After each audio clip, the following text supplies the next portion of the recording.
para conversar sobre a Palestina, para conversar sobre Gaza, para conversar sobre Israel, para conversar sobre o cenário, eu trouxe duas figuras-chave para entender esse processo. O camarada Mansur Peixoto, que está aqui com a gente sempre, ele que é o criador e principal protagonista do perfil o História Islâmica, perfil que tem nosso apoio aqui permanente, deixa eu botar na tela, o História Islâmica para vocês verem, e vamos começar desde já a campanha de novos inscritos no canal História Islâmica, está com 54.300 inscritos, vamos dar uma bombada nesse História Islâmica hoje, vamos subir bastante o número de pessoas inscritas lá,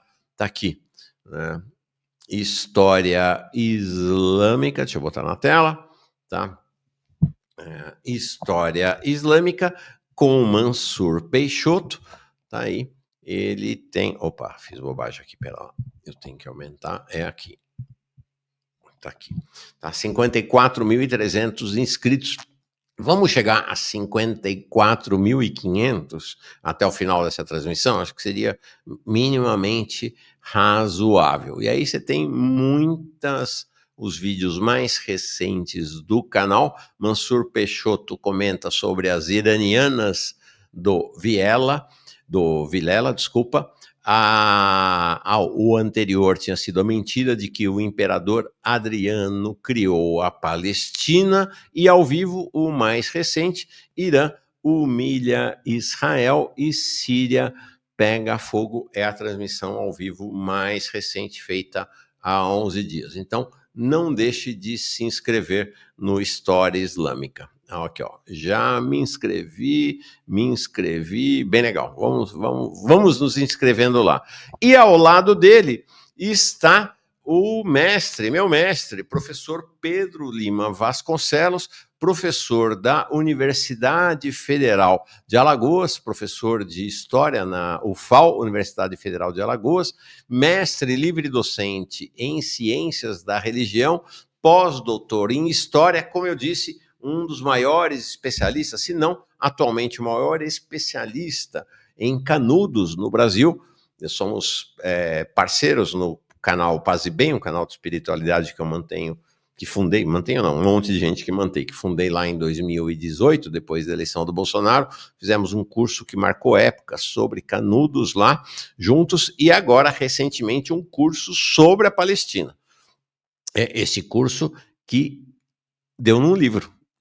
Não sei se ele já está com o livro lá na mão para mostrar para nós. Vamos falar sobre este livro também. Mansur, bem-vindo de novo, homem. Que bom que você está aqui. Muito obrigado, Mauro. Muito obrigado a todos vocês que estão assistindo. Eu queria começar o programa com uma anedota, né, sobre Mauro Lopes e o programa do Mauro Lopes. Eu estava caminhando esse final de semana aqui por São Paulo, na Liberdade, com um amigo meu, né, o Dr. Gerard Samur, que é presidente da Associação Nacional de Juristas Islâmicos, ANAJ, né, que atua aí principalmente na questão da liberdade religiosa no Brasil, para a comunidade muçulmana e outras comunidades minoritárias. Eu estava andando com ele pela calçada no sábado de manhã, a gente estava procurando, enfim, algumas coisas para comprar, para comer de manhã, e me parou um artesão que estava vendendo artesanato na rua, né? E falou: olha, Mansur Peixoto, eu assisto você no Mauro Lopes. A gente até fez um stories e colocou no Instagram, né, desse artesão vendendo e falando, né, sobre o programa do Mauro Lopes e o que ele tinha aprendido e tal. Foi muito legal. Então, só para mostrar para vocês que a gente já está vendo nas ruas isso aí, né? Os Mauro Lopers nas ruas aí fazendo diferença. Não, os Mansures. Legal. Não vi no Instagram, eu frequento relativamente pouco assim. Vou olhar lá se ainda tiver no seu. Na verdade, eu acho que ele já desapareceu porque foi postado. Eu não costumo filmar as pessoas, mas o Dr. Gerard ele ficou tão feliz assim pela recepção do artesão que ele filmou do celular dele, colocou nos stories dele, eu compartilhei no meu. Mas ficou rodando esse final de semana, né? E foi muito engraçado. Legal. Porque foi muito espontâneo. O cara parou a gente ali, reconheceu e já falou: não, assisto você pelo Mauro Lopes. E foi muito engraçado isso. Adorei. Mauro Lopes e Mansures, muito legal. Salam aleikum, camarada Mansur, diz o Barranco Fishing. Mansur gigante, realmente Mansur é um consenso aqui entre nós. Muito bem-vindo. Você já conhece o professor Pedro Lima Vasconcelos? Eu ainda não, mas eu amo o assunto de Canudos. É um dos temas que eu mais gosto sobre a história do Nordeste. É incrível. Mas eu ainda não conheci. Vou Não, pesquisar. É bom perfeito. que a gente vai nessas lives e começa a conhecer outras pessoas também. Vou apresentar vocês dois, acho que tem um caminho de amizade aí para ser feito. Ele que vem, Pedro Lima Vasconcelos, direto de Maceió. Pedro, chega mais. Bem-vindo, Pedro. Tudo bem? Tudo bem, Mauro? Saudação a você, saudação a quem nos acompanha e uma saudação particular a Mansur. Prazer em dividir esse momento com você. Parabéns pelo seu História Islâmica, que é um portal, não sei se a palavra exata é essa, altamente esclarecedor, elucidativo, muito bem fundamentado. Acompanho sempre, sou já dos inscritos já faz tempo. Muito obrigado, professor. E, Mauro, eu vi você falando antes, eu ainda não estou com o livro, mas eu mandei... Mas já temos a capa dele aqui, né? Mandei a capa e mandei o link para as pessoas que tiverem interesse poderem comprar, porque o livro está na pré-venda, né? Mas ele já saiu do forno, então já está começando a ser despachado. A questão palestina, a nervura religiosa da catástrofe, lançado pela editora Cotter. Mansur, gente, esse livro é resultante do curso que Pedro nos deu no canal Paz e Bem sobre a história da Palestina. É isso, né, Pedro? Isso. O curso se chamou A Questão Palestina e as Religiões. Então, uma tentativa, um esforço em mostrar como a temática da religião, das religiões, atravessa a formulação da questão palestina e ela está no coração do que está sendo enfrentado hoje e muitas vezes as análises, não sei, acredito que o Mansur vai concordar comigo, muitas vezes esse elemento é desconsiderado, não é como se fosse de menor importância, como se fosse alguma coisa... como se fosse um disfarce, como se fosse uma ilustração, um acessório. Mas não. Né? A própria manifestação da resistência palestina no dia 7 de outubro, né? Intitulada Tempestade, Dilúvio de Al-Aqsa, já indica a centralidade que este veio ocupa na formulação da questão palestina. Esse foi o sentido do... Por que esse título indica essa centralidade, Tempestade de Al-Aqsa? Por quê, Pedro? Al-Aqsa é o nome da mesquita, né, que se encontra na chamada Esplanada das Mesquitas, Haram al-Sharif, o nobre santuário, no coração de Al-Quds, a cidade sagrada, o nome árabe, né, da cidade que é mais conhecida entre nós, por Jerusalém. Né?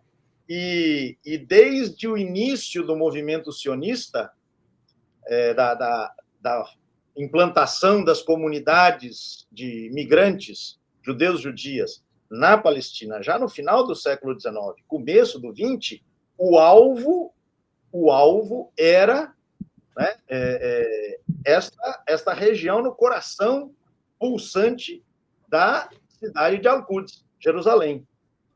Não é à toa que, em 1929, uma série de manifestações ostensivas dos grupos sionistas exigindo uma alteração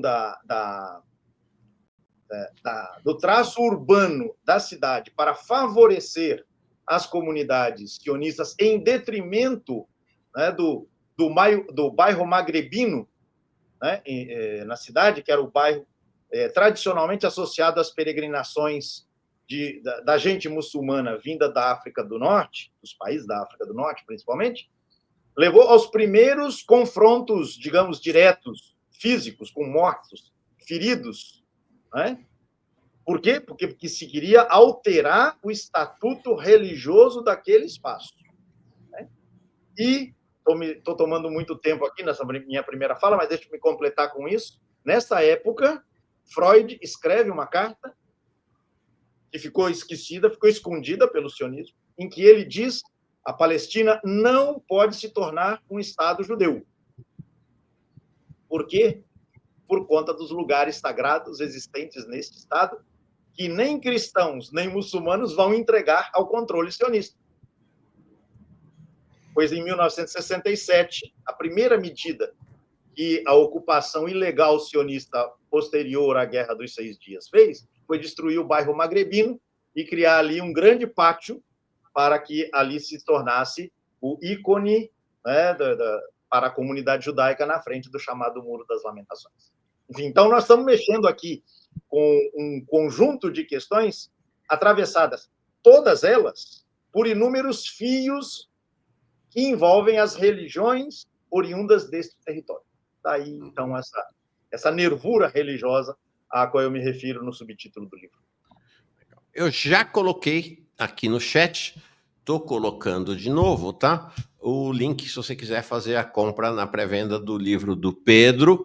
A Soraya diz, siga o Mansur desde o início de sua página no Instagram. Que delícia ouvi-lo hoje aqui. Realmente é uma delícia e já está dando certo. A gente abriu o programa com 54.300 pessoas inscritas no História Islâmica. Agora já são 54.400. Vamos lá. Vamos chegar a 54.500 até o fim do nosso programa. Mansur, antes de entrar nos temas mais propriamente, como o Pedro fez uma introdução histórico-conceitual teórica, eu também vou te pedir o mesmo a partir de uma pergunta do Sumarex. Então, você poderia explicar a diferença entre árabes xiitas, ele diz da Palestina, acho que talvez não seja bem assim, mas aí você explica, e os sunitas do petróleo e do futebol, também acho que não é bem assim, que inclusive estão fazendo vista grossa para um massacre sionista. Então, explica a diferença do ponto de vista religioso entre xiita e sunita e a diferença de posicionamento, né, nesse cenário aí do mal chamado Oriente Médio. Bem, eu gostaria de começar minha fala parabenizando aqui a introdução do professor Pedro Vasconcelos, né? Assim, o nível de notas históricas que foi colocado é incrível. Então, assim, esse livro que ele está lançando aí deve ser extremamente profundo e recomendo a todos que comprem na pré-venda, tá, gente? A gente precisa privilegiar e prestigiar as pessoas que se dedicam a escrever e falar sobre a Palestina aqui no Brasil, não são só os autores internacionais, tá? A gente tem aqui gente de muita qualidade aí fazendo produto e o professor, né, Pedro Vasconcelos é um deles. Uma das coisas que eu coloco para vocês sobre essa questão é que é o seguinte, não entendam a questão palestina, né, sob a perspectiva do que vocês estão vendo hoje, né? A gente não assiste um seriado pelo último episódio, a gente precisa compreender toda a história para saber como cada personagem vai se comportar. Então, por décadas, e pela maior parte das décadas, a pauta palestina foi uma pauta majoritariamente sunita, tá? Majoritariamente, assim, infinitamente sunita, até porque o território onde Israel foi criado foi numa região majoritariamente sunita do Oriente Médio, que é a região ali do Levante, né? A região do Gilad Sham, que integra-se também junto à Palestina, né, a província da Palestina, e no qual os sionistas vão fazer sua incursão, mas antes deles os britânicos estavam fazendo isso.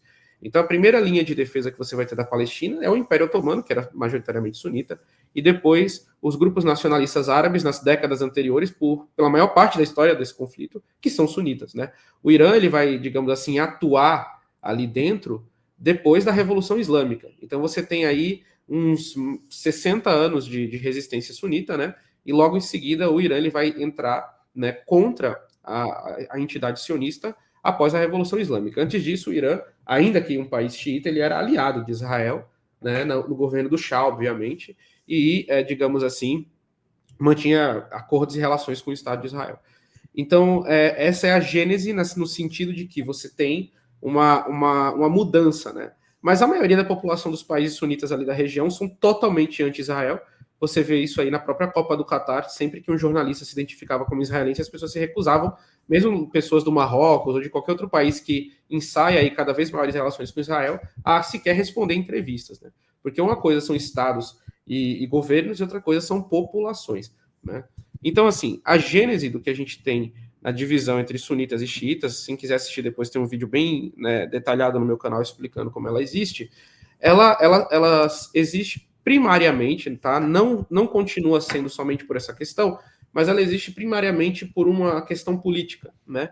Qual é a legitimidade dos sucessores do profeta? Como que você pode ter um Estado muçulmano, né, a ideia de uma polis, de uma política muçulmana que seja religiosamente legítima. Então os xiitas vão, digamos assim, teorizar que somente descendentes sanguíneos do profeta podem ser os atuantes para a criação desse Estado e para essa governança, né? Mas não só descendentes sanguíneos que vão ter esse papel, mas também para a interpretação religiosa, porque somente eles podem acessar as verdades espirituais contidas no Alcorão Sagrado, né? E no conhecimento transmitidos pelos Ahlul Bayt, né? O povo da casa sagrada, ou seja, a própria família do profeta. Os muçulmanos sunitas, apesar de reverenciarem as figuras sagradas dos Ahlul Bayt e dos imãs também, isso é muito importante falar, tá gente? Tanto xiitas quanto sunitas têm figuras que são ambivalentes dentro das duas tradições. Primeiramente, né, Ali bin Abi Talib, né, o primeiro imã xiita, é considerado o quarto califa sunita. E não só isso, mas você vai ter outras figuras como Jafar as-Sadiq, enfim, que são considerados imãs pelos xiitas e grandes imãs também pelos sunitas, mas obviamente com pesos diferentes, né, com relação ao seu papel religioso. Então isso vai ser a gênese da divisão sunita e xiita. E obviamente que essa diferenciação política, ela vai começar a ganhar contornos teológicos, né? Como acontece com qualquer tradição. Você às vezes vai ter uma disputa política que vai acabar virando teológica ao longo dos séculos. E isso hoje é o que acontece entre sunitas e xiitas. Aquele sunismo e aquele xiismo que iniciou a divisão, ele não existe mais, ele se desenvolveu e virou outras coisas, né? Hoje em dia você tem, por exemplo, na disputa pela hegemonia no Oriente Médio religiosa entre Irã e a Arábia Saudita, uma disputa entre o xiismo duodecimano, né, o Ithna Ashari em árabe, e o arabismo estatal do governo saudita. Isso são interpretações, tanto do sunismo quanto do xiismo, muito tardias na história. Quando eu falo muito tardia, eu falo dos últimos 70 anos aí de assumir o governo, né, graças a maquinações e, digamos assim, estratégias ocidentais aí na região. Isso aí não é nem minha opinião, gente, é o que as lideranças desses estados colocam. Se vocês pegarem o príncipe Mohammed bin Salman da Arábia Saudita, ele inclusive agradeceu, né, ao Ocidente pelo todo o papel de espalhar a mensagem de Muhammad ibn Abdul Wahhab, fundador do movimento Wahhabita, pelo mundo, né? Então, assim, há um papel muito grande nesse sentido aí. Então, você tem uma divisão entre sunitas e xiitas diferentes. E, obviamente, pelas monarquias, os 7 reinos da Península Arábica, né? A exclusão de Omã, porque Omã ele é um estado mais antigo. A monarquia de Omã ela é uma monarquia com muitos... A dinastia dos Ibades de Omã ela é muito, muito mais antiga do que essas monarquias que vão se formar após o acordo Sykes-Picot ali na Península Arábica. Mas todas as grandes monarquias ali da Península Arábica, né, os 7 reinos, são 7 reinos, eles devem sua criação à própria Inglaterra e sua proteção ao próprio Estados Unidos, tá? E aqui eu não estou fazendo um juízo de valor com relação a isso, são os fatos históricos, né? E, assim, esses países vão se formar criando um welfare state para a população nativa, isso que é muito importante falar, tá, gente? Mas aí eles vão criar uma reserva populacional de imigrantes muito grande que não vão participar daquele welfare state no mesmo nível da população nativa. E eles vão se manter com essa qualidade de vida e com esses estados que eu, particularmente, pude testemunhar em loco quando eu viajei para a Península Arábica ano passado. E você consegue notar isso aí. Mas esses estados são mantidos por uma aliança militar, né, e de propaganda com os estados, principalmente inicialmente a Inglaterra. A Inglaterra vai ser o que é chamado de kingmaker. Você vai ter famílias que nunca governaram nenhuma região importante, eram apenas tribos, né, e que viviam em cidades que eram portos de pesca, né, eram basicamente chefes, inclusive, do que é chamado de grupos de pirataria pela Inglaterra nesse período, né, e que vão ser alçados à causa régia, aquilo ali. Então, devendo o seu poder e a sua existência enquanto Estado-nação ao Ocidente cada vez mais, isso é muito importante, no início foi ensaiada várias formas de independência, mas foram todas derrotadas, né? Basta ver o que aconteceu com o rei Faisal I da Arábia Saudita, quando ele decidiu fazer um embargo de petróleo pelo apoio prestado ao Ocidente a Israel. Foram lá e assassinaram ele. Então, assim, não é uma questão tão simples, né? Devido a isso, cada vez mais as monarquias vão se, digamos, entrincheirando, porque elas dependem desse apoio político ocidental para continuar existindo, e são muitas vezes países de baionetas viradas para dentro, né? O que a gente chama, que nem aqui no Brasil, nosso exército ele não tem as baionetas viradas para fora, ele tem as baionetas viradas para dentro. Isso é muito importante colocar. Então, a população desses países continua fortemente assim, militante da Palestina, só que nessa nova fase do genocídio, torna-se crime algumas expressões, inclusive até de preces públicas pela Palestina, por ordens que vêm de cima. Então, assim, é muito fácil a gente falar de coragem populacional, de militância, quando a gente está num país onde a gente não é preso por estar carregando uma determinada bandeira na rua, porque vem um país de fora e determina. Estavam tentando fazer isso aqui no Brasil. Basta ver a atuação de Pazuello e Guto Zacarias aqui em São Paulo para criminalizar, dar a entender que o Estado de Israel é ilegítimo. Olha, não é nem falar que é ilegítimo, é dar a entender nas escolas brasileiras. A gente fez, inclusive, uma live com juristas brasileiros para falar sobre isso. Então, assim, essa divisão entre sunitas e xiitas com relação à questão palestina é uma divisão que ela existe, mas ela é uma divisão, como eu falo, do ocasionalismo histórico. Em algumas fases do desenvolvimento desse conflito, fica mais fácil para regimes sunitas, aí eu estou falando de regimes, não de povos, né, apoiarem a questão palestina, e outras, mais recentemente, xiitas. E, obviamente, não é inegável que hoje em dia eu sou muçulmano sunita, mas é inegável falar que o protagonismo político está na mão dos xiitas, né? Tanto ali no Iêmen com os Ansarullah, né, os Houthis, como são chamados, que são xiitas da linha zaidita, quanto o próprio Estado iraniano, e por um tempo, né, antes digamos, desse esfriamento do Hezbollah ali. Mas basta dizer que na Palestina os movimentos de resistência ali dentro são todos basicamente sunitas, né? Então é muito interessante que as pessoas entendam como é que funcionam essas dinâmicas, né? Mas, mais uma vez, o que o professor Pedro coloca é muito importante, é entender o conflito, entender as questões por uma lente também religiosa para poder compreender todo, né, os desdobramentos. É isso aí. A Kátia L. Lima diz: aulão. Hoje temos um aulão sobre Palestina, sobre o mundo árabe e o mundo israelense também. Pedro, você quer meter sua colher nessa conversa do Mansur ou posso virar a página, mudar de assunto? Podemos avançar. Eu acho que a exposição do Mansur foi bastante abrangente e talvez uma notinha, salientando, na verdade, algo que Mansur disse, né? Como essa divisão entre sunismo e xiismo vai se desdobrando, né, em inúmeras direções, inclusive escolas interpretativas do Corão, né? Mansur pode dizer isso muito melhor do que eu. Né? Tradições interpretativas que se vão desenvolvendo, métodos interpretativos do Corão que se vão alterando, desenvolvendo paralelamente, né? Numa vertente e noutra. Mas é isso mesmo. Vamos em frente. Pedro, deixa eu colocar uma questão para você, que é a seguinte: explica para nós de maneira didática, nesse espírito de aulão que você abriu e o Mansur continuou, por que é que o sionismo é diferente do judaísmo e por que deve-se qualificar o sionismo como uma ideologia racista, supremacista, de supremacia racial? Explica para nós. Se você me permite formular, num detalhezinho, reformular a tua questão, por que o sionismo é antissemita? Tá bom. Por que o sionismo é antissemita?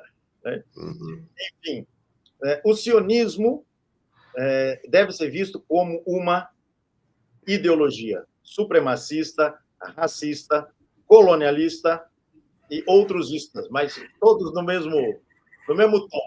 Né?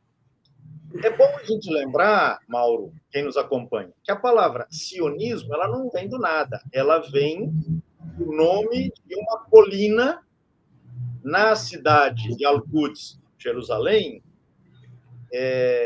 a qual estava associada à construção de um templo que na Bíblia é apresentado como o Templo de Salomão. Então, o Monte Sião. A partir disso, a palavra Sião passa a designar, por extensão, a cidade e, uma extensão ainda maior, a própria Palestina. Então, a gente precisa pensar que o movimento sionista, mesmo que ele se apresente, muitas vezes se fala assim, né, Mansur? É um movimento laico. Ele tem matriz no seu próprio nome, ele tem uma referência que vem dos textos sagrados judeus, do judaísmo absorvidos na Bíblia cristã. Então, olhar para as raízes é sempre muito bom e é necessário. Agora, o sionismo se caracterizou por essa tradução, um autor chama de territorialização no campo da Palestina de referências da tradição judaica. Mas uma coisa é judaísmo, outra coisa é sionismo. Durante séculos, em várias vertentes das tradições judaicas, se desenvolveu o ideal do judeu no exílio, o judeu errante, a judia, que realizam sua trajetória no mundo em obediência aos ditames divinos no mundo. E a tradução territorializada de ideais judeus, representada pelo sionismo, sofreu oposição de setores da comunidade judaica espalhados no mundo, Europa, América do Norte, principalmente, desde o começo, ou seja, desde o final do século XIX. Então, é preciso que isso fique claro. O sionismo é uma resposta racista, colonialista, supremacista, baseada naquilo que o grande intelectual palestino Eduardo Said chamou de orientalismo, ou seja, de uma visão deturpada que apequenava o mundo árabe, basicamente o mundo muçulmano, né, e entendia, e Theodor Herzl, o fundador do sionismo político, ele vai dizer que o sionismo representará, na medida em que ele se traduza num Estado para judeus na Palestina, numa espécie de braço estendido da Europa, ou seja, da civilização, contra a barbárie. Ele diz isso de maneira praticamente textual, né? A criação de um Estado judeu na Palestina representa o avanço, a extensão do braço civilizado sobre o mundo bárbaro, basicamente um mundo muçulmano. Então, este projeto é um projeto que se define como uma extensão de uma Europa que já havia colonizado o que hoje a gente chama de Américas, estava colonizando vastas partes da Ásia, vastas partes da África. Faltava o quê? Faltava colonizar aquilo que até então estava sob controle do Império Otomano. Né? E aí, com a dissolução forçada do Império Otomano no final da Primeira Guerra Mundial, você tem as potências europeias, né, lançando-se vorazmente por esses territórios. Então, o sionismo traduz politicamente este projeto de estender a civilização europeia, ocidental, sobre aquela região. Então, o sionismo é isso. E a gente vê no que está acontecendo em Gaza e no que está acontecendo na região mal chamada de Cisjordânia, os seus efeitos deletérios, danosos, né, que vêm sendo anunciados desde muito tempo. Não é novidade para quem acompanha a história que o desfecho não poderia ser outro que este. Agora, Mauro, quem nos acompanha. Né? Então, uma coisa é judaísmo, outra coisa é semitismo, sionismo. Aí eu coloquei a pimenta. E o semitismo e antissemitismo? Permita aqui também uma digressão. No século XIX, um filósofo chamado Bruno Bauer escreveu um pequeno texto chamado A Questão Judaica. E esta pequena obra foi respondida por um outro intelectual chamado Karl Marx, um texto chamado Sobre a Questão Judaica. Né?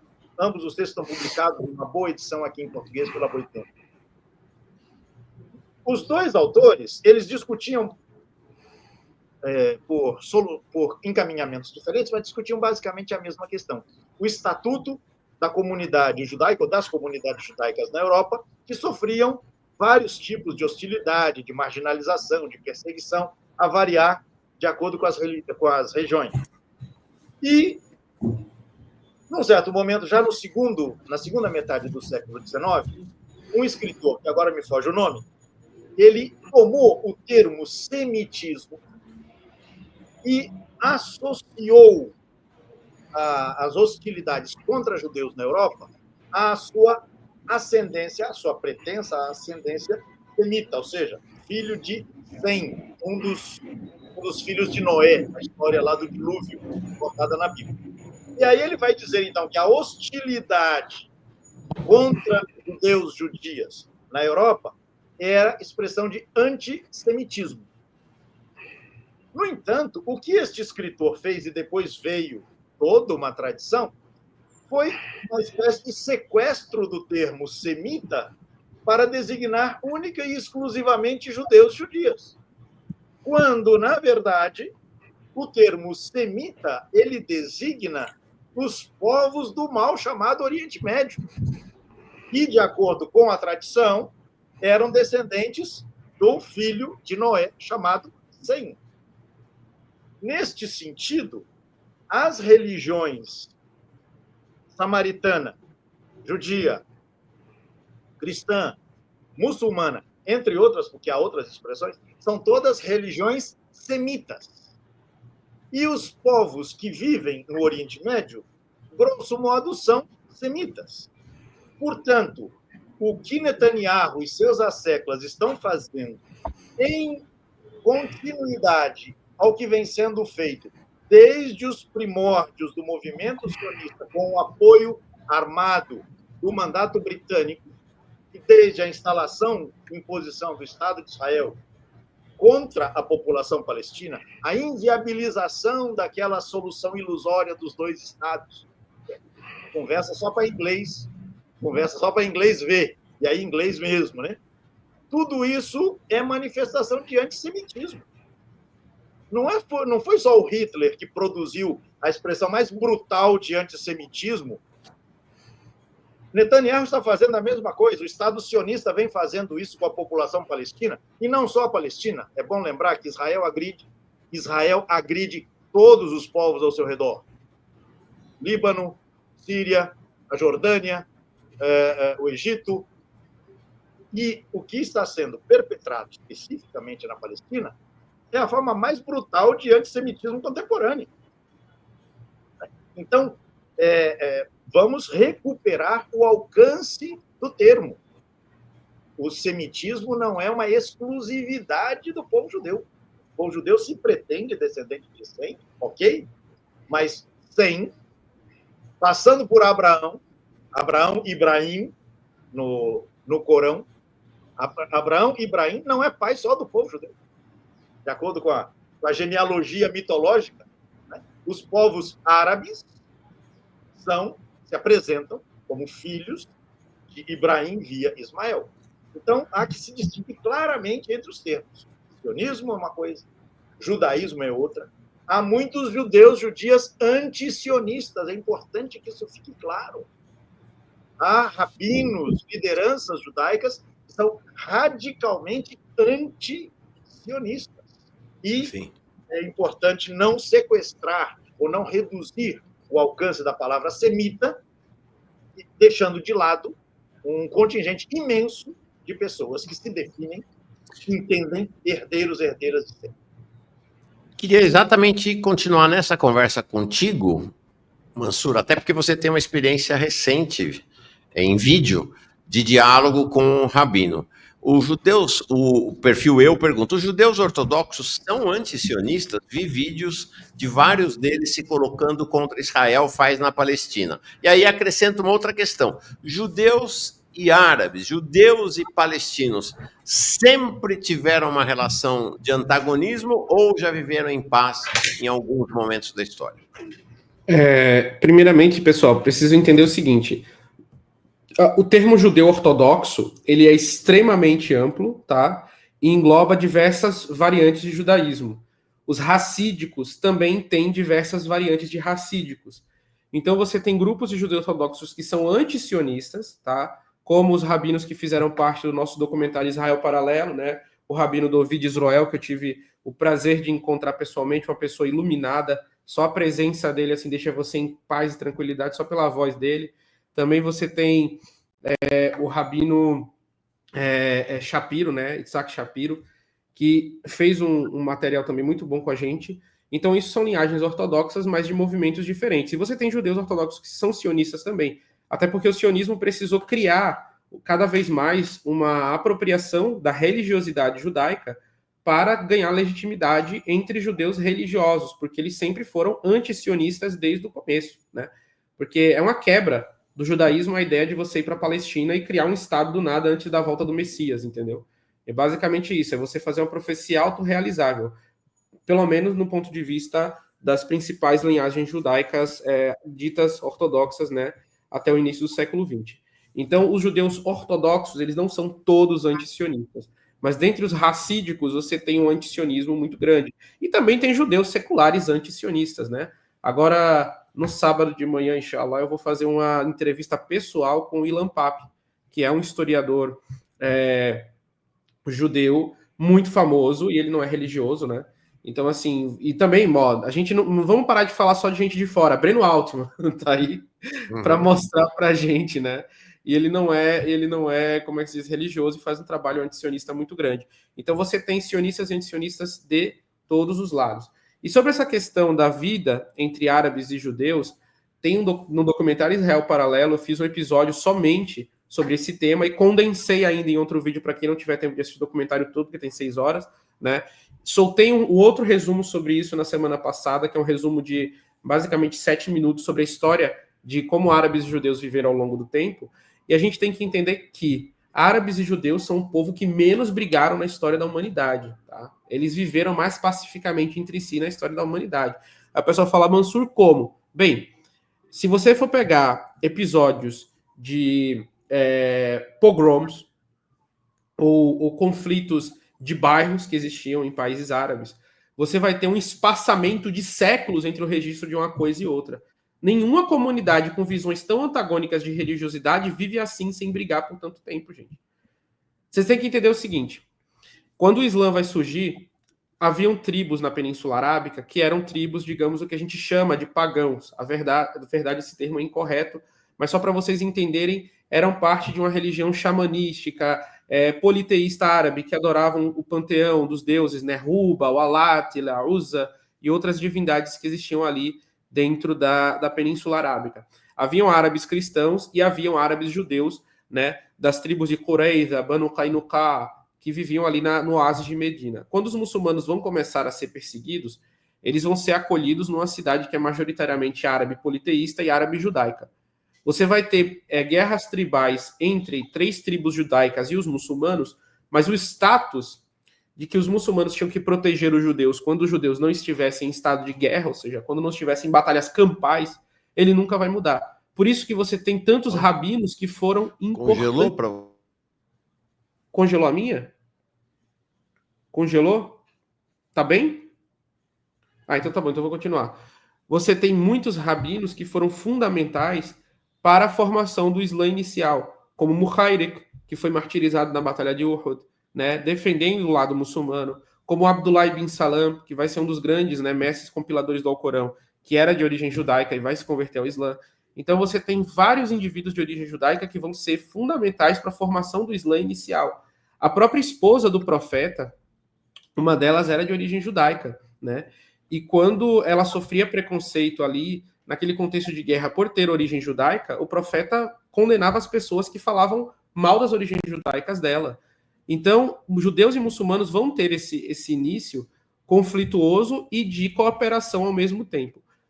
Quando a gente sai desse tempo, que são o quê? Basicamente uma década, tá, gente? Eu vou falar de uma história de 1000 anos, mas a gente tem uma década, né? Judeus e muçulmanos vão fazer parte do mesmo território, e quando os muçulmanos vão conquistar a Palestina no século VII, depois do ano de 1630, qual o estado global da judaidade naquela época? Você tinha uma pequena comunidade de judeus vivendo na Pérsia Sassânida, na região da Palestina e do Oriente Médio como um todo, quem é que governava ali era o Império Bizantino, né, de Heráclito, e os judeus eles eram proibidos de estarem ali, eles eram proibidos, inclusive, de entrar e viver em Jerusalém, que era a cidade sagrada judaica. Por quê? Porque na fase anterior da guerra bizantino-sassânida, os judeus tinham ficado lá dos persas porque os bizantinos estavam perseguindo eles. Então, como o historiador judeu David Weisstein coloca, quando os muçulmanos vão fazer sua expansão histórica, a judaidade estava praticamente extinta. Por quê? Na área do Império Bizantino ela era criminalizada.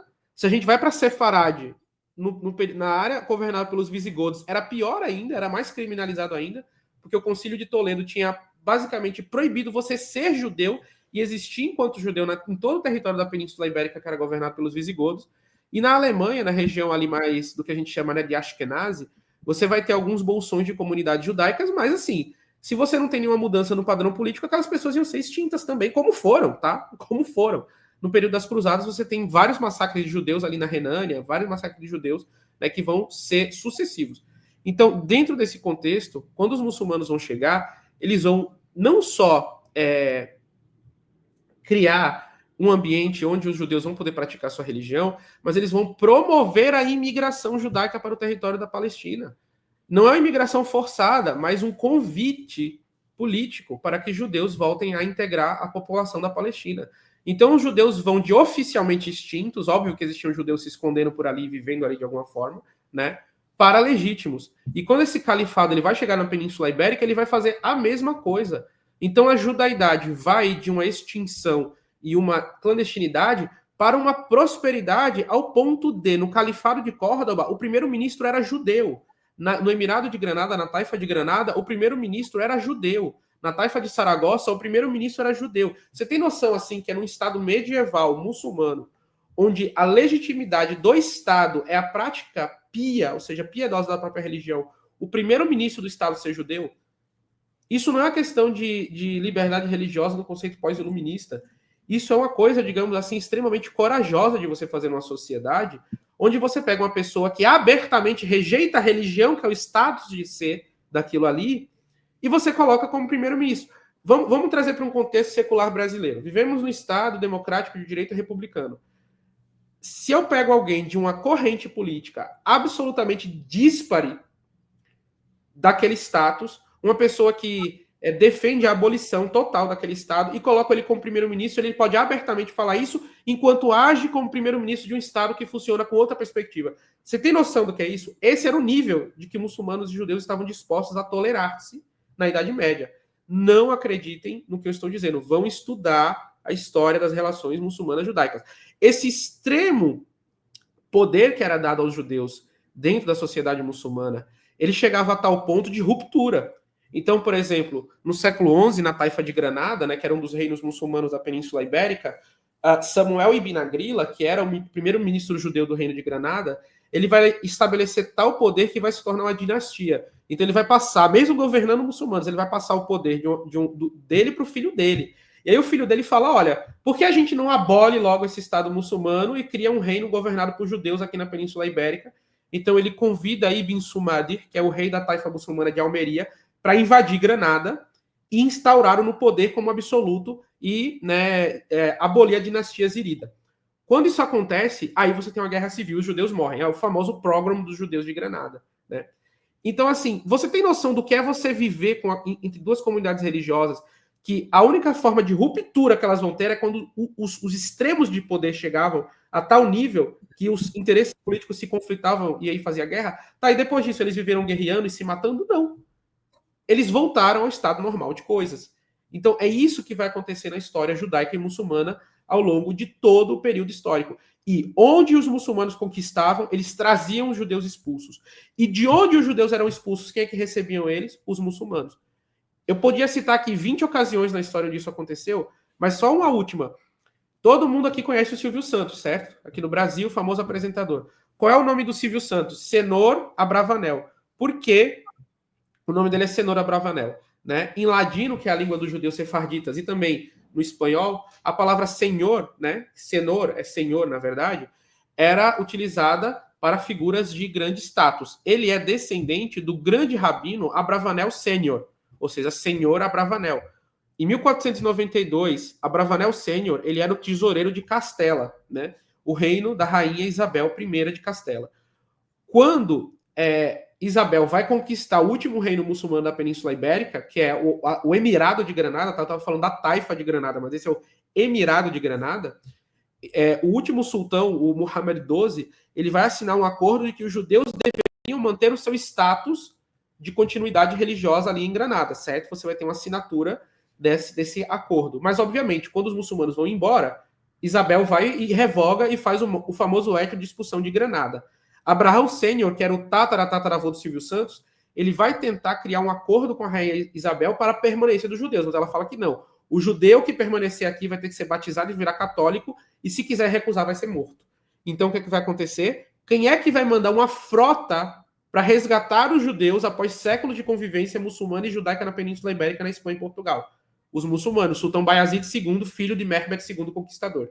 Então ele vai mandar uma frota de resgate para os judeus, e a dinastia otomana, tanto na figura de Mehmed, quanto na figura de Bayazid, quanto na figura de Selim, como na figura de Suleimão Magnífico, eles vão continuar enviando frotas e frotas de navios para resgatar judeus em toda a Europa, fazer boicote econômico às cidades onde tinha os famosos líbelos de sangue, né, contra judeus, e criar colônias judaicas na Palestina. Famosa judia portuguesa Grácia Mendes Nassi, né, que foi uma financista que ajudou muitos judeus a fugirem da Inquisição, ela que vai criar as colônias de Tiberíades do governo do sultão Sulaimã. Então é basicamente isso, gente. Falar que judeus e árabes, ou judeus e muçulmanos, viveram brigando e são povos que não sabem conviver, desculpa, mas sabe quem povos que viveram brigando e não sabem conviver? Ingleses e franceses, né? É muito difícil encontrar uma ocasião na história que ingleses e franceses não estivessem se matando.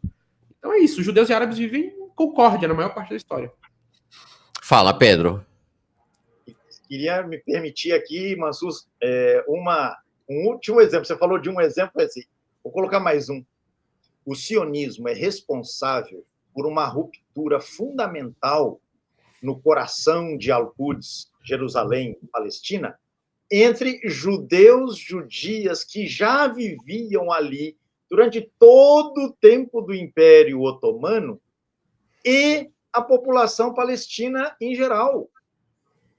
Porque, justamente, como o Mansur muito bem disse, no período moderno, né, o espaço de maior liberdade para as comunidades judaicas era justamente nos territórios dominados pelo Império Otomano.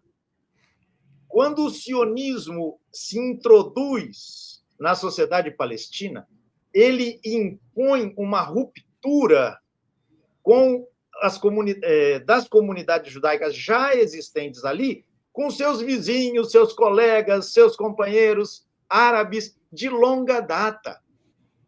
Então, há um texto, eu cito isso no livro, em um dos capítulos, em que se recolhem depoimentos de pessoas ali dos anos 20, 30 do século passado, dizendo justamente isso, que os recém-chegados, migrantes, nos impuseram romper relações de amizade, relações familiares, relações de compadrio, enfim, as relações tecidas ao longo de séculos entre grupos judeus e grupos muçulmanos no interior da dinâmica conduzida pelo Império Otomano. O sionismo produziu, inclusive, isso. Por quê? Porque, justamente, quando os judeus foram expulsos da Europa, seu destino mais seguro foi exatamente o norte da África e, na sequência, os territórios controlados pelo Império Otomano. Então, para ver como efetivamente essa convivência existiu, e o sionismo foi responsável por essa ruptura no território palestino. Só uma nota final, gente.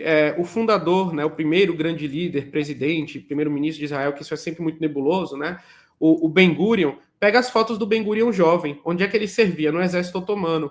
Como é que Ben-Gurion estava vestido? De fez turco. Porque quando ele era perseguido na Rússia czarista, tanto ele quanto os quem foi que recebeu eles, integrou eles na sociedade, e eles podiam ser, inclusive, lideranças políticas ali dentro? Foi o Império Otomano. Qual era a maior cidade judaica do planeta Terra, naquela altura? Tessalônica, que era uma cidade, né, na Grécia Otomana. Tem um livro do Mark Mazur, quem quiser ler, Tessalônica está em português, né? Salônica, ele colocou o título dela, e o pessoal pode ler e entender como é que foi essa história. E os judeus se tornaram figuras de poder político imponente. Para você ter uma ideia, o Ben-Gurion fazia programas de recrutamento para o exército otomano, né? Mas aí depois da declaração Balfour, ele muda de alianças e fica do lado dos britânicos.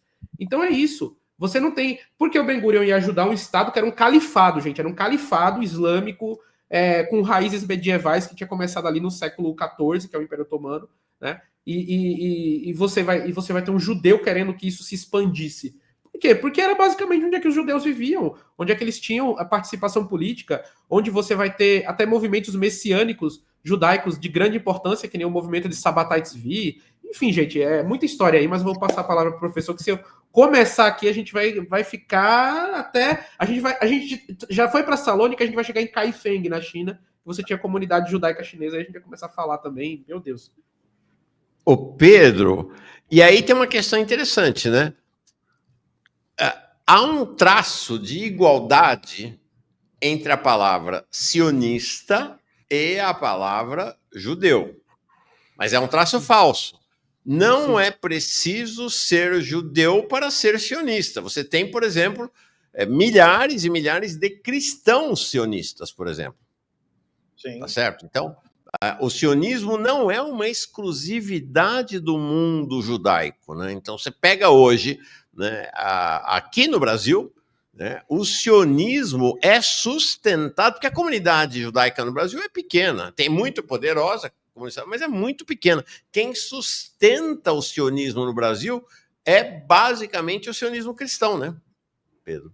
E, na verdade, o sionismo, né, Mauro? A gente discutiu isso também numa oportunidade do curso, está no livro.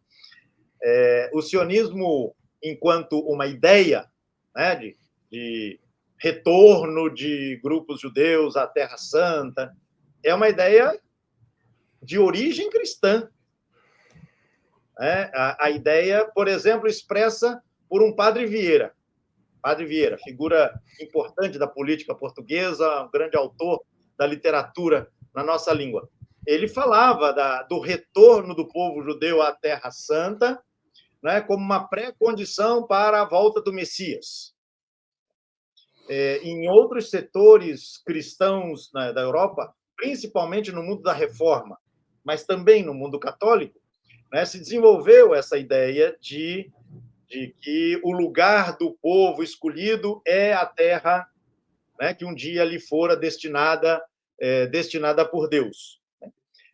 Este sionismo cristão, ele não se traduzia num projeto político de criação de um Estado, seria um anacronismo pensar nesses termos, embora o anti-islamismo, implícito ou não, nessas declarações, estivesse ali presente, né? Os muçulmanos eram chamados sempre os infiéis. Então, contra o inimigo infiel. O ideário das cruzadas permanecia muito presente, né? O próprio Colombo esperava, com as riquezas que ele começou a saquear aqui do continente em que nós vivemos, ele esperava angariar fundos, reunir fundos para fazer uma cruzada para libertar a Terra Santa dos infiéis. Então, esse ideário do combate ao infiel, né, estava presente. E o infiel é o muçulmano. Infiel é o muçulmano, né? Então, a Europa, que fracassou no empreendimento militar das cruzadas, representado pelas cruzadas, nunca deixou de cultivar este ideal. E neste seio se desenvolveu isso que hoje a gente chama de sionismo cristão, e que é um suporte disseminado na cultura, basicamente europeia, para a implantação, ou para a configuração, no final do século XIX, do que a gente chama de sionismo político.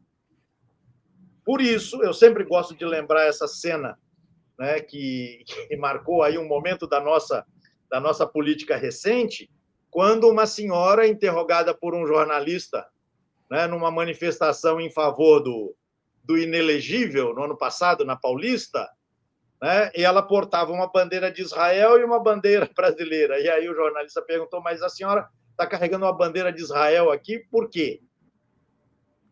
Ah, porque Israel nos representa. Aliás, desculpe, porque Israel é cristão. Como assim? Né? Aí o jornalista se perdeu um pouquinho ali e falou, não, mas Israel não é Cristo, não é cristão, qualquer coisa assim. Aí ela arremata, Israel nos representa. Então, essa senhora falou coisas muito mais importantes do que a gente poderia imaginar à primeira vista. Ela nos permite perceber como este ideário sionista ele está disseminado, está espalhado na cultura dita ocidental, de matriz cristã, que se define em polarização com o mundo muçulmano. Não sei se Mansur vai concordar comigo, mas a definição do Ocidente enquanto tal tem na hostilidade ao árabe muçulmano um elemento fundamental. Então, nesta polarização, Israel nos representa. Então, não é só o poder econômico da pequena comunidade judaica, mas é também este sionismo disseminado, este ideário disseminado que converge, de alguma maneira, para o apoio ao projeto político sionista, que agora assume, para todos os olhos, a sua faceta mais brutal, né, mais cruel. Sim. Mansur, ia te falar exatamente isso. O muçulmano é o inimigo a ser abatido pelo Ocidente. Tem um livro que vocês podem ler que configura isso. Não é sobre esse tema, mas que conta um pouco dessa história, que é a história do medo no Ocidente. Tem um capítulo só sobre turcos e muçulmanos, né? E ele conta como a própria formação do Ocidente, enquanto ideia de Ocidente, porque assim, eu acho muito engraçado que a galera fala, a civilização ocidental começa na Grécia, vai para Roma, mas espera aí, pessoal, assim, se você pegar um romano ou um grego e falar que ele tinha alguma coisa em comum com um gaulês, ou com um juto das Ilhas Britânicas, ele ia ficar totalmente injuriado com você. Ele não se imaginava fazendo parte de uma civilização chamada Ocidente, tá? Isso aí, digamos assim, uma adoção que você vai ter de um construto histórico europeu contínuo para a criação dessa ideia, né? Mas o Ocidente, ele se forma em antagonismo ao mundo islâmico. Eu estou lendo, inclusive, um livro, fazendo muitas notas sobre ele, do Noel Malcolm, chamado Inimigos Úteis, né? Useful Enemies, que ele conta como foi que a formação do Ocidente se deu com esse antagonismo com o mundo islâmico, e não só para se ser ocidental, acreditava-se o quê? Que a pessoa precisa ser cristão, né? Europeu da Europa Ocidental, tá? Os europeus ali da Rússia e da Europa Central, eles eram considerados basicamente como europeus honorários, né, digamos assim, que podiam ter o seu status revogado a todo momento pela sua orientalidade bárbara, sempre assim era colocado. E a própria ideia da formação do Ocidente, ela vem com isso. E o sionismo vai beber dessa fonte para a sua própria propaganda e status de ser. Muitas pessoas falam que o sionismo são os judeus controlando o Ocidente, mas, na verdade, nenhuma relação de controle ela parte de um pressuposto que não seja simbiótico. Então, o judeu vai absorver esse ideário, o judeu europeu, e ele vai plasmar no Oriente Médio e vai se aproveitar dessa terra, dessa ideia que já existia antes, para a criação do Estado de Israel, que é a ideia do choque de civilizações, do Ocidente enquanto antagonista ao Islã, e todas essas coisas, e vai criar até uma ideia que é absurda, que é a ideia da civilização judaico-cristã ocidental. Como é que existe uma civilização judaico-cristã do continente religioso que mais perseguiu os judeus na história do judaísmo? Não tem como isso existir, né? Não tem como existir a civilização africano-brasileira cafeicultora. Não existe. Você não diz que os africanos faziam parte de uma civilização junto com seus opressores, né? Você tinha ali uma situação de subalterno, de digamos assim, de humilhado e exterminado. É totalmente diferente, né? Então, assim, o que a gente tem na expressão, né, de Adolf Hitler no nazismo no final, né, do período da Segunda Guerra Mundial, os campos de concentração e todas aquelas coisas, aquilo ali começa com Martinho Lutero, escrevendo Os Judeus e Suas Mentiras, né? E vai anteriormente para vários autores que eram cristãos naquela época e que escreviam obras de trabalho extremamente antissemitas, né, contra os judeus. Mas aquilo ali vai começar quando o Islã se transforma numa ameaça política à hegemonia que era exercida pelo Império Romano, e bizantino, gente, é só um nome renascentista para romano, tá? Para o próprio Império Romano baseado em Constantinopla. Então começa-se a escrever a ideia primeiro de europense no século VIII, isso que é muito importante colocar, e depois isso vai sendo colocado numa ideia de cristandade estendida, né? De um corpo físico para a ideia metafórica e espiritual do corpo de Cristo, no qual a presença de infiéis dentro deles era como uma doença. Então era preciso fazer expurgos do corpo físico de Cristo a todos os momentos. E é por isso que aonde a cristandade ocidental se expandia, por boa parte de sua história, você tinha um prazo de validade para as minorias religiosas que viviam ali, depois elas tinham que se converter ou ser exterminadas, né? Então é basicamente assim que acontece. Então, assim, a ideia, e esse autor Noel Malcolm, quem quiser, ele escreveu vários livros a esse respeito, tá? E não só ele, tem outros autores sobre esse tema, sobre como o Ocidente se forma nesse antagonismo. Então, o que nós somos? Até o próprio racismo antinegro, o pessoal fala que começa na maldição de Cã, mas vai se plasmar nessa ideia da construção do Ocidente. O que nós somos? Nós somos cristãos, nossa pele é branca e nós vivemos aqui nesse lugar que é mais frio. Onde é que os muçulmanos vivem? Nas áreas mais quentes, eles têm a pele mais escura, eles seguem o Islã. Então, tudo isso é importante para a própria visão de mundo que vai começar. Tem um livro muito bom chamado Racismos, em português, que ele fala como a visão do Mouro, como antagonista, vai criar a própria visão do europeu ocidental em contraponto àquilo ali, né? Ele não se forma pelo que ele é, entendeu? Ele se forma com base no que ele não é. Então tem, assim, um jogo dos 7 erros que os pensadores medievais vão fazer para se apresentar dessa forma. Então, o sionismo vai beber dessa fonte e vai judaizá-la. Porque ela não faz sentido na lógica do judaísmo, que é uma comunidade diaspórica espalhada por todos os países do mundo. O que é que um judeu de Kaifeng tem, ou um judeu Falachá tem, de apoiador da civilização ocidental contra o Islã? Se até esses próprios desenvolvimentos de civilização ocidental, ele não fez parte. Ele não estava inserido naquele contexto geográfico, muito menos naqueles desenvolvimentos políticos. Entendeu? Então, assim, Israel vai beber daquilo ali, vai adaptar aquilo ali e vai criar o que eu chamo de nova cruzada, né? E essa nova cruzada, a cruzada do sionismo, ela tem os mesmos pressupostos da cruzada medieval. E Israel está seguindo o mesmo caminho de fim e destruição que os cruzados medievais da Idade Média tinham. E sabe o que é interessante? Quando os cruzados iam para o Oriente Médio para fundar o Reino Latino de Jerusalém, do que é que eles se chamavam? Israel. Eles nem falavam que estavam indo fazer cruzadas, porque essa palavra cruzada é um termo retroativo aplicado nesse período, que a história vai ser segmentada. Mas as peregrinações armadas para a Terra Santa, para criar os estados latinos ou estados cruzados, vão ser termos colocados posteriormente para uma realidade. Os cristãos se viam como a Israel bíblica, legítima, para restabelecer o reino de Deus, onde Deus havia caminhado, segundo o cristianismo, que era a Terra Santa. Então, o primeiro sionismo de retorno messiânico, apocalíptico e milenarista é cristão antes de ser judaico. E os judeus vão só adaptar isso aí, né? Então é por isso que as pessoas precisam entender. O pessoal fala muito, tem um mito antissemita do controle judaico, de tudo, que os judeus são basicamente criaturas sobrenaturais, mas eles também vão ser influenciados por ideias que vêm de fora da comunidade judaica a todo momento, né? O judaísmo, ele vai também se construir em oposição teológica ao Islã e ao cristianismo, mas também bebendo dessas duas fontes para criar a sua própria tradição nova dentro do judaísmo rabínico, né? Então, assim, é muita coisa para a gente falar sobre isso, mas é um resumo, né? Leiam Eduardo Said de Orientalismo, leiam Noel Malcolm, tem outros autores também que vocês podem ler sobre essa história, mas só mais um ponto.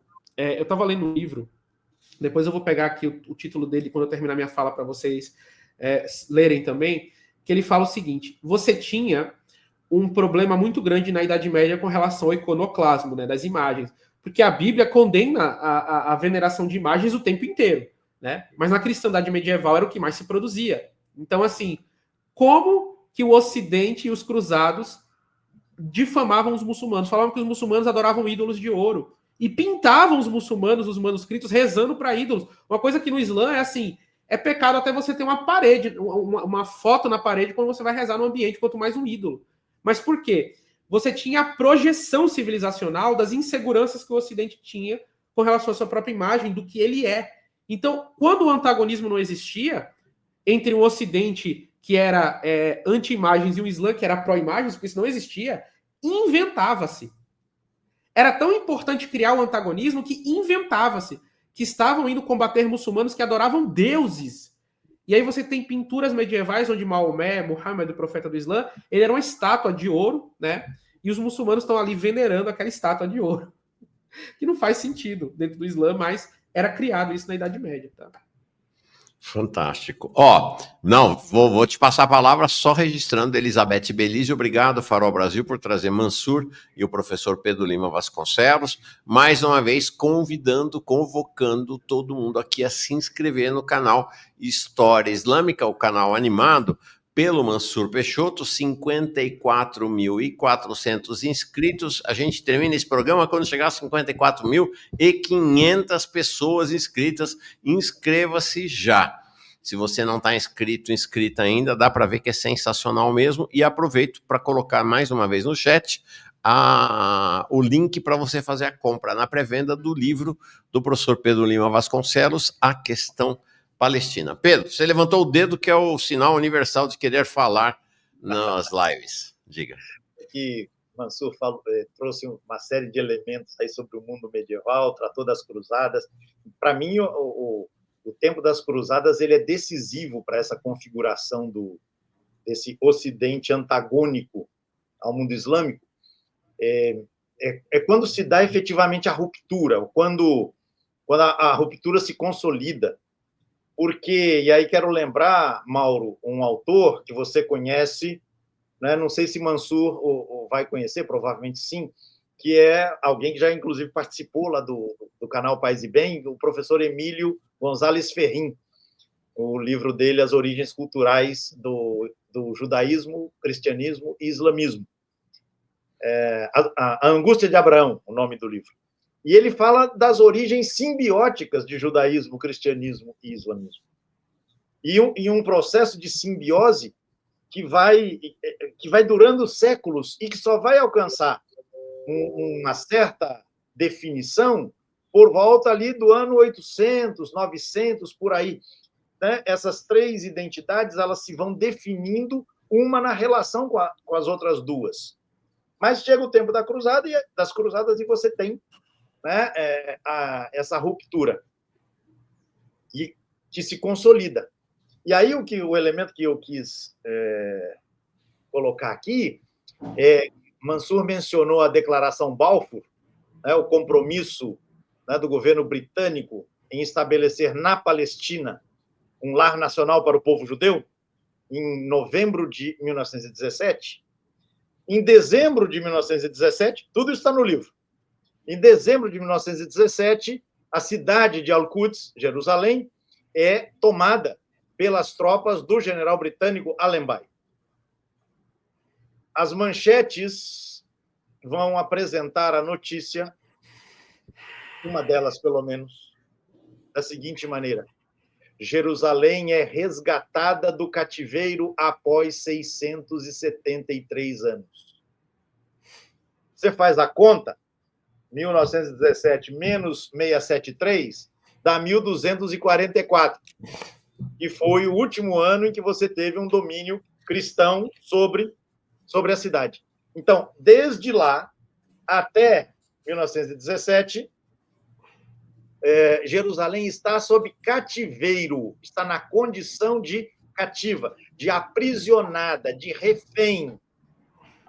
Veja a linguagem, né? Isso atravessou os séculos. Quem colocou essa manchete no jornal não tirou isso da cartola, não foi uma inspiração assim caída de um lance fabuloso da intuição.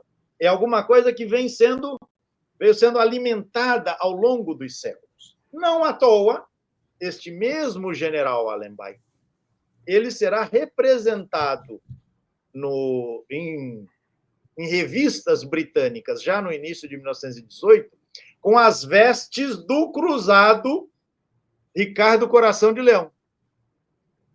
e a legenda da representação da figura é o último cruzado. Para a gente ver como, né, esses elementos da longa duração são absolutamente fundamentais para que nós entendamos, né, que os processos eles não se alimentam só do que está acontecendo, mas o que está acontecendo se alimenta de tanto e tanto e tanto e tanto que veio sendo vivido, né? E aí, na medida em que você tem o governo britânico fazendo a declaração e depois operando militarmente no território palestino, não é difícil entender por que o Ben Gurion fez o movimento que Mansur mencionou agora há pouco, né? Na medida em que efetivamente ficou claro que o governo britânico tinha um compromisso, né, que ele levaria às últimas consequências com a criação do Estado judeu na Palestina. Perfeito. Legal. Eu queria encerrar, já ocupei vocês muito, trazendo para o presente e trazendo para o Brasil. Mansur, vou te cutucar, porque me parece que, assim, está claro que a extrema-direita e, em particular, o bolsonarismo, e aí tem uma questão interessante, porque a gente fala muito dos evangélicos, mas o sionismo que a extrema-direita e o bolsonarismo apresentam no país, ele tem um apelo muito forte no mundo evangélico, mas tem um apelo mais forte ainda no mundo católico, até pelos motivos que vocês explicaram, né? Eu tenho dito isso, é importante registrar que quem vai fazer os ataques armados do bolsonarismo, em geral, são bolsonaristas católicos e não evangélicos. Interessante essa convergência. Mas, enfim, então, a extrema-direita, o bolsonarismo, é claramente sionista no Brasil. Esse cenário, quando você vem para o mundo liberal, estou falando do mundo liberal aí, da direita tradicional, o antigo PSDB, União Brasil, Globo, são também sionistas. E a esquerda, ou a centro-esquerda, não, né? Sempre teve à margem do sionismo. Mas o governo Lula, por ser esta geleia, né, de direita com centro-esquerda, ele tem esses conflitos internos, né? Você tem lá o líder do governo no Senado, o Jacques Wagner, é um judeu sionista radical. E aí me chamou muito a atenção a afirmação que o Mauro Vieira vai fazer lá durante a última reunião do BRICS, lá na Rússia, e que ele repete mais 2 vezes, dizendo o seguinte: o Brasil é do Ocidente. O Brasil pertence ao Ocidente. E me chamou essa declaração dele. Ele é um dos caras mais à direita, né, do governo Lula, de que ele não estava fazendo uma referência geográfica. Então a gente vê que esse embate com o sionismo, ele é um embate que deita raízes muito profundas, né, na cena política e na sociedade brasileira, né? Sim. O que a gente tem aqui no Brasil é que, assim, a gente precisa combinar que a gente é Ocidente com a Europa e com os Estados Unidos, tá? Sem combinar com eles fica difícil, fica feio, né? A gente dizer... Miami. Exato, tem que... Assim, ó... Aí a gente vai ver. Não, o teste que eu costumo dizer é o seguinte: se você acha que você é Ocidente, você pega, né, um avião e vai agora para Nova York, né? E aí você vê se vão te colocar ali esperando com os imigrantes muçulmanos, indianos, chineses, ou se vão te colocar para passar que nem os australianos e franceses e britânicos estão passando, tá, gente?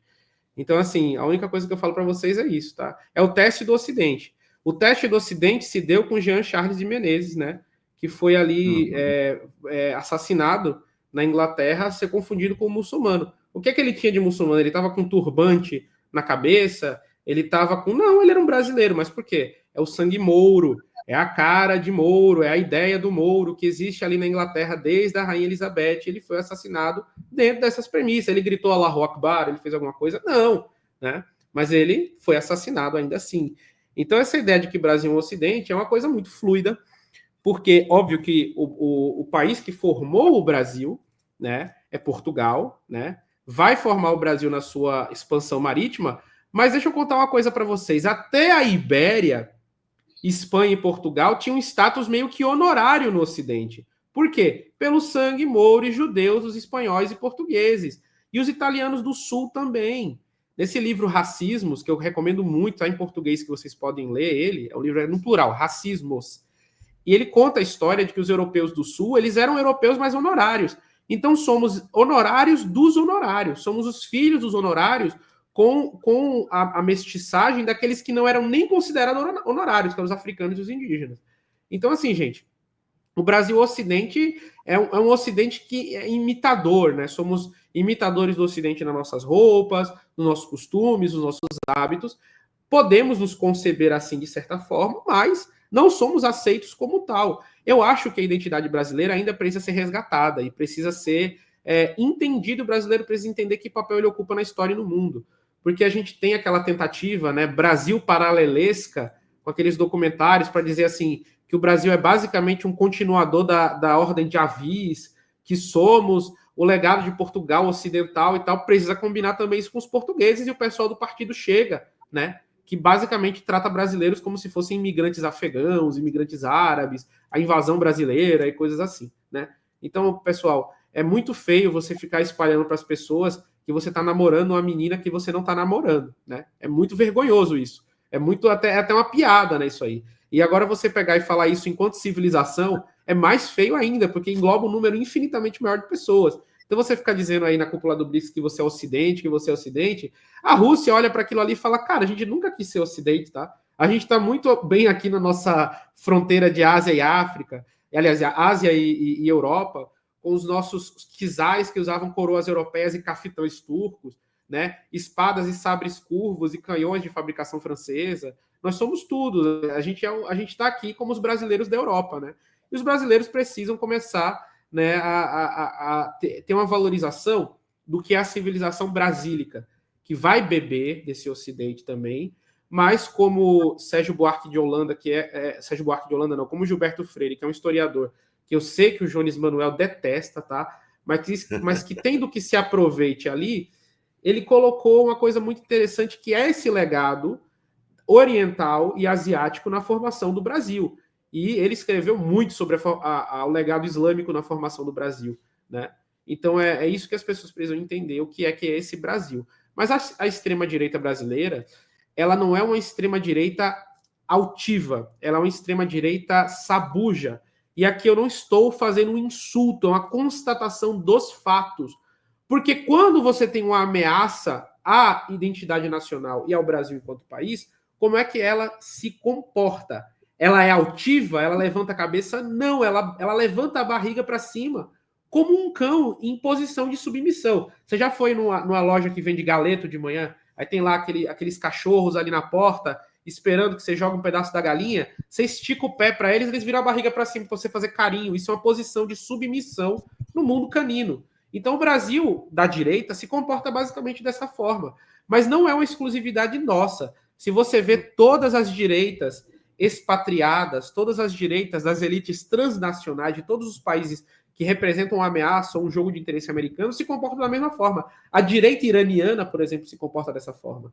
Eles são pró-Estados Unidos, são anti a religiosidade nacional, a cultura nacional, a tudo que é nacional. E, assim, você teve o debate recentemente do Mehdi Hassan lá, e o iraniano de direita que estava debatendo com ele, o iraniano estava vestindo que nem o personagem daquele joguinho Monopoly, porque ele queria ser tanto ocidental que ele estava até de chapéu coco, estava ali vestido como se fosse Santos Dumont, né? Mas é isso aí é um modelo que se exporta para vários países terceiro-mundistas para criar, digamos assim, cisões naquela sociedade.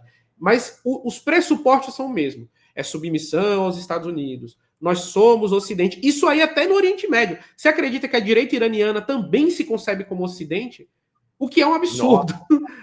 Mas a direita iraniana se concebe como Ocidente. Não somos orientais, somos arianos, né? Então, eles se concebem assim. Tanto é que eu fiz um react ontem de muçulmanas, né? Muçulmanas não, de iranianas anti o governo do Irã atual, e elas falavam que assim, a Estátua da Liberdade tinha que aparecer no meio da bandeira do Irã. Entendeu? É basicamente isso. É o que? É um símbolo do zoroastrismo, é um símbolo persa, é o símbolo do Império Sassânida, é o busto de Ciro, o Grande. Não.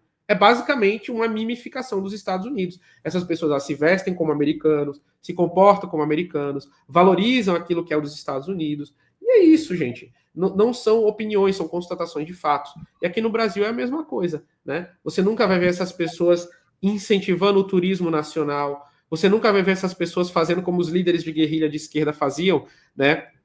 Na época das guerrilhas, que é se infiltrar bem fundo no Brasil profundo, daquelas sociedades mais agrárias, mais profundas, para estabelecer suas bases anti-hegemonia ali, onde é o miolo que nasce o seu país, não. Onde é que o pessoal vai estabelecer suas bases de resistência?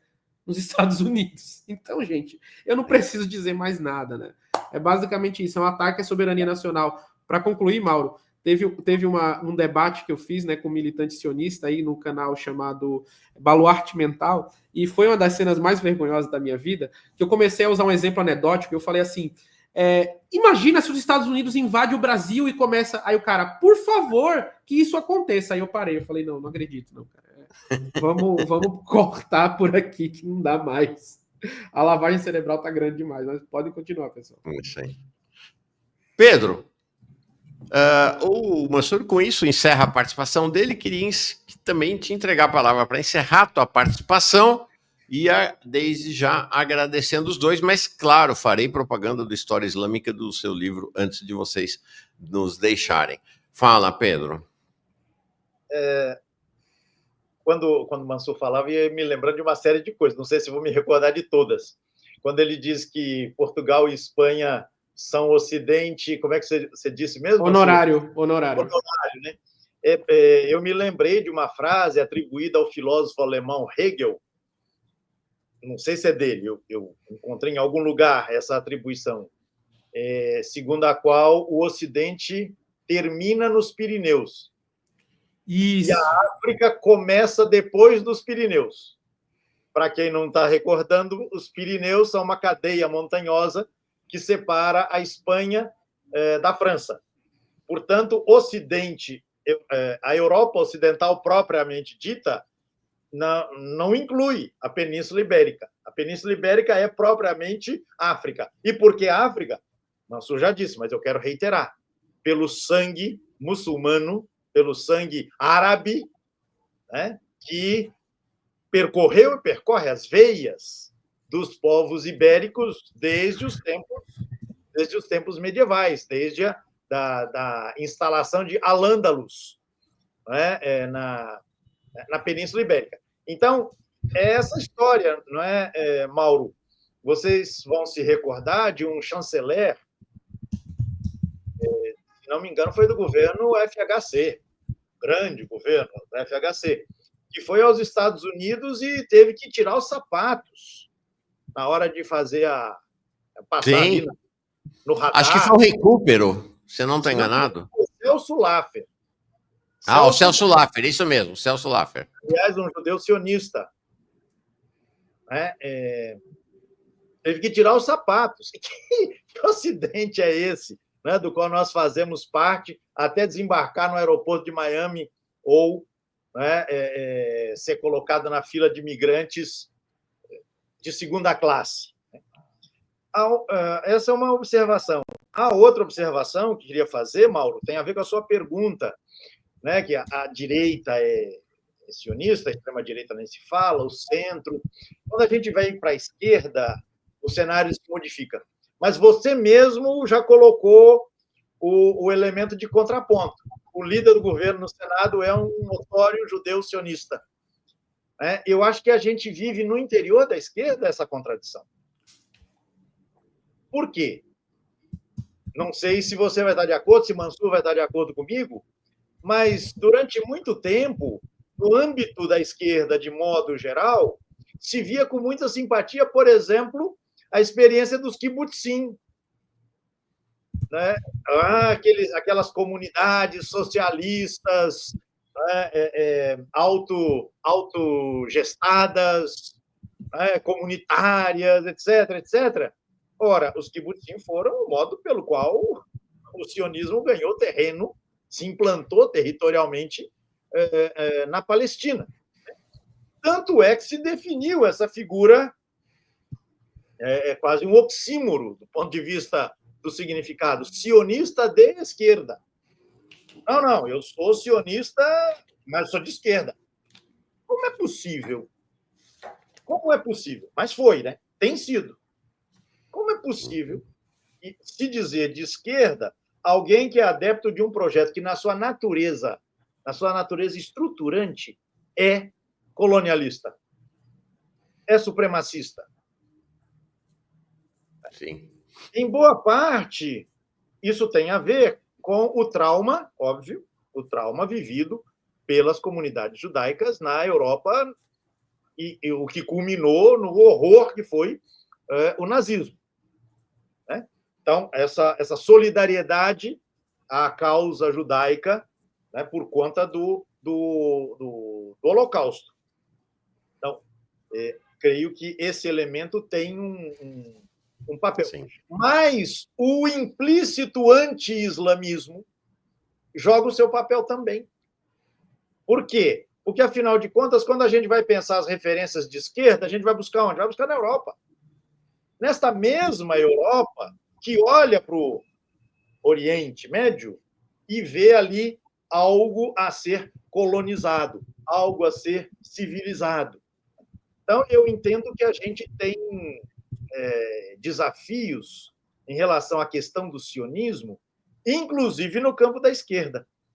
E, na minha apreciação, né, muita coisa saiu do armário, neste sentido, a partir do que aconteceu no dia 7 de outubro de 2023.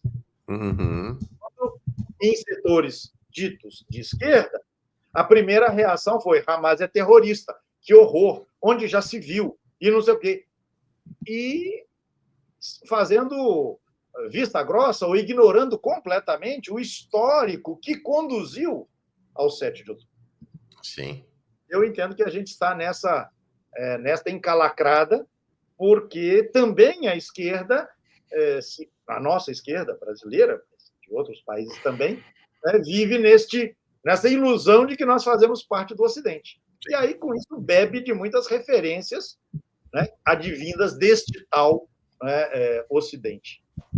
Interessante, é isso aí. Não, essa sinal dessa contradição é o fato de que esses pretensos sionistas de esquerda, né, como você disse, uma contradição em termos, são frequentes em mais de um canal autodenominado progressista, né, que acolhe esses sionistas. Né? Porque sionista é sionista, de esquerda, de direita, tanto faz, é sionista, e esses canais ainda hoje acolhem esses chamados sionistas de esquerda.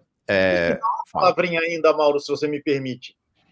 A gente acabou absorvendo uma divisão no interior do sionismo, que se estabeleceu por volta da década de 20 do século passado, que foi a divisão representada pelo movimento capitaneado por um tal Jabotinsky, que tinha como seu secretário, ajudante de ordens, um fulano de sobrenome Netanyahu.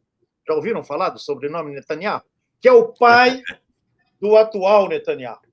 Então, você tem esse sionismo jabotinskiano que caracteriza o que a gente poderia chamar a direita sionista, que é mais truculenta, que é mais brutal, e que falava de expulsão dos árabes, dos muçulmanos. E aí, diante desse pessoal extremista, você tem o sionismo representado por Ben-Gurion e outras figuras, né, que se apresentam como moderados, como abertos ao diálogo, conversa fiada. Como diz muito bem o Breno Altman, uma vez ouvi falando, né, formulando essa imagem, a diferença entre o sionista de direita e o sionista de esquerda diz respeito ao modo. A gente mata de uma vez ou vai matando aos poucos? Porque se a gente for procurar nos escritos de Ben-Gurion, ele vai dizer que o herói dele, um dos grandes heróis dele, é a figura bíblica de Josué. A gente trata disso no livro também.